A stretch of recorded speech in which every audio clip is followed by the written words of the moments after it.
Isang nationwide bloodletting drive ang isinagawa ngayong araw para sa mga empleyado ng pamahalaan. Kasabay ito ng pagdiriwang ng 124th Philippine Civil Service Anniversary na may temang Linggo ng Malasakit sa Kapwa. Si Vel Custodio sa sentro ng balita. Ipinagdiriwang ng Civil Service Commission ang 124th Philippine Civil Service Anniversary na may temang Linggo ng Malasakit sa Kapwa.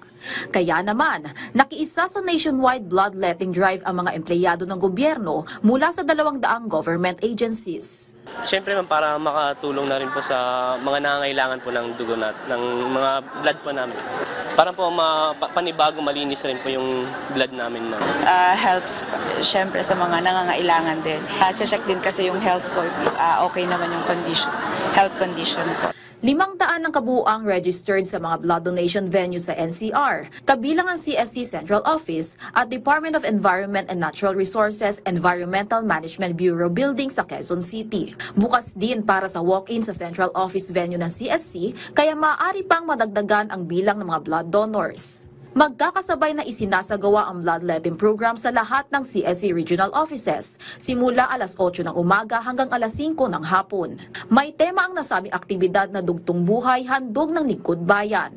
Katuwang ng CSC ang Department of Health Philippine Blood Center at Dr. Jose N. Rodriguez Memorial Hospital and Sanitarium. This is the time that we take care of each other by giving blood, by donating blood, para we will be able to look after one another. It's the Philippine Civil Service Anniversary Month, and we are here for each other po.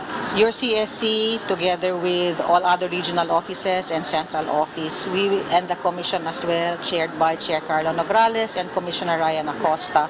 This is our way of sharing or making ourselves responsible for the lives of our mga kababayan. Payo naman ng CSC sa mga nais lumahok na siguraduhing may sapat na tulog bago ang blood donations, kumain ng masusustansya lalo na ang iron-rich foods at uminom na maraming tubig. Ipinagbabawal namang mag-donate ang mga may sakit, nagpatattoo o piercing sa loob ng 6 na buwan, kakagaling lang sa dental procedure at hindi pasok sa standard hemoglobin level. Sa mga blood donors, maraming salamat po.